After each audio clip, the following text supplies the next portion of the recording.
প্রিয় ভাইরা, এখনই জানাজা শুরু হচ্ছে। পুলিশ সংকেত দিচ্ছে যে হ্যাঁ জানাজা শুরু হয়ে গেছে, মানে ওনারা এখন মেট্রো রেলে জানাজা করবে। জীবনের শেষ প্রোটোকল। লক্ষ লক্ষ মানুষের সমাগম হয়েছে, লক্ষ লক্ষ মানুষের।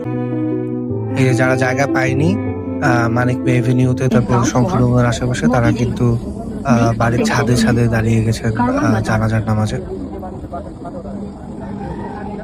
প্রাথমিকভাবে ধারণা করা হচ্ছে এটি ছিল দেশের হ্যাঁ, বেগম ইতিহাসের খালেদা জিয়ার সর্ববৃহৎ জানাজায় জানাজা। উপস্থিত সংখ্যা কত? সব দিক হিসেবে আমরা জানাজার উপস্থিতিকে দুই ভাগে ভাগ করতে পারি। এটা হিসাবের বাইরে। প্রথমত, ওনার জানাজায় মানুষের সংখ্যা আসলে হিসাবের বাইরে। এটা আসলে কত, এটা আসলে সঠিকভাবে নির্ণয় করা খুবই কঠিন। 21 ইটিভি বলতেছে যে 40 লাখ মানুষের মতো উপস্থিতি, বাস্তবে আরো বেশি হওয়ার কথা। হ্যাঁ, জাপানের মেট্রো রেলেও কিন্তু খালেদা জিয়ার মৃত্যু সংবাদ খুব ভালোভাবে ফলাও করে প্রচার করা হয়েছে। হ্যাঁ, ইনি হচ্ছেন সেই ফিরোজা বেগম, যাকে বেগম খালেদা জিয়া নিজ হাতে ভাত খাইয়ে দিয়েছিলেন।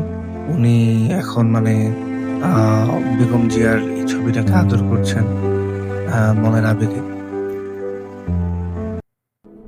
গৃহবধূ থেকে নেত্রী, দেশ নেত্রী।